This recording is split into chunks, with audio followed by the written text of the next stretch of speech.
फिर भी दोस्तों बात इतनी गहरी थी कि 22 साल तक टीसीजी, केसीजी और बेसीजी मिलके भी मुझे नहीं समझा पाए, है ना।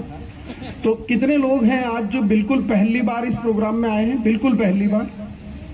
ओह वेरी गुड, बहुत अच्छी संख्या है। एक बार जोरदार तालियां नए साथियों के लिए। तो दोस्तों मैं भी आप ही की तरह इस सिस्टम में बिल्कुल नया हूं, घबराने की जरूरत नहीं है ना। आप नए हैं, मैं भी बिल्कुल इस सिस्टम में बिल्कुल नया हूं। 22 साल तक मेरे परिवार से ये गंगा बह रही थी, पर मुझे कुछ समझ नहीं आ रहा था। और उसका कारण था कि मैं पेशे से एक सफल बिजनेसमैन हूं और मुझे ये लगता था कि यार पैसा कमाना ही तो जिंदगी में इंपॉर्टेंट चीज होती है ना। और वो मैं कमा रहा था और मुझे लगता था कि भाई कैसे भी हो पैसा कमाना है, चाहे वो बिजनेस करके कमाऊं, चाहे वो नौकरी करके कमाऊं और चाहे वो मैं आरसीएम करके कमाऊं, क्या फर्क पड़ता है ना। पर क्या हुआ, एक वैश्विक घटना जो घटी, कोविड की घटना, है ना। तो कोविड की घटना के दौरान एक अजीब वाकया हुआ कि मेरी फैक्ट्री जो है वो बंद हो गई। पूरा हिंदुस्तान बंद हो गया, लॉकडाउन हो गया, पूरा इंडिया बंद। तो फैक्ट्री बंद तो इनकम भी बंद।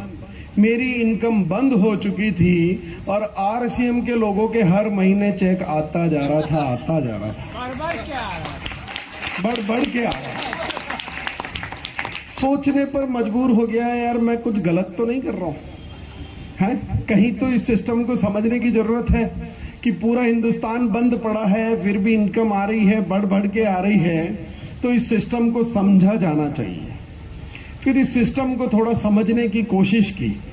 तो जिस बिजनेस के बारे में मैंने आपको बताया, इतना बड़ा व्यवसाय मेरा है, करोड़ों रुपए का मैंने इन्वेस्टमेंट कर रखा है, कई हजार कर्मचारी मेरे यहाँ काम करते हैं, कई तरह के मैंने फैक्ट्री लगाने के लिए कई मशीनें हैं, कई इंजीनियर्स काम कर रहे हैं, बिजली का बिल मुझे भरना पड़ता है, मुझे गवर्नमेंट से पॉल्यूशन डिपार्टमेंट से एनओसी लेनी पड़ती है, लेबर डिपार्टमेंट से एनओसी लेनी पड़ती है, पुलिस विभाग लगता है, कई तरह के विभाग लगते हैं, कई तरह के झंझट होते हैं। फिर उस कपड़े को बनाने के लिए करोड़ों रुपए का इन्वेस्टमेंट, फिर उसके बाद उसे उधार बेचना पड़ता है, फिर वापस पैसा मांगना पड़ता है, कुछ पैसा डूब जाता है, कुछ आ जाता है। इतने सारे झमेले पालने के बाद मैं अच्छा खासा पैसा कमा रहा था, पर ये सारे झमेले मुझे भुगतने पड़ रहे थे।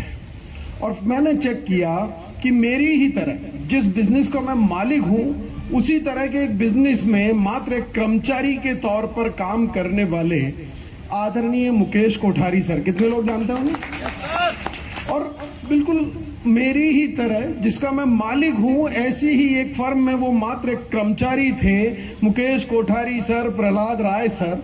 और जब मैंने उनसे देखा कि आज उनकी इनकम जो है वो मेरा करोड़ों रुपए का इन्वेस्टमेंट करने के बाद जितनी मेरी इनकम है, बिना एक भी रुपया लगाए वो उतनी ही इनकम ले रहे थे इस सिस्टम से, है ना। लाखों रुपया कमा रहे थे, उसके लिए उन्हें कोई फैक्ट्री भी नहीं लगानी पड़ी, कोई स्टाफ नहीं रखना पड़ा, कोई झंझट, कोई झमेला नहीं। बड़े मजे से काम करते हैं, अपनी मौज होती है तो काम करते हैं और मौज होती है तो आराम करते हैं, और मेरी ही बराबर वो इनकम लेते हैं। तो ये बात मुझे 22 साल तक सर ने जैसा कहा था, सर ने जैसा बताया था कि किसी को क्या सर ने कहा था, रंग देखकर समझ में आएगा, ढंग देखकर समझ में आएगा, हाँ, और कोई तंग होकर के समझ में आएगा, है ना।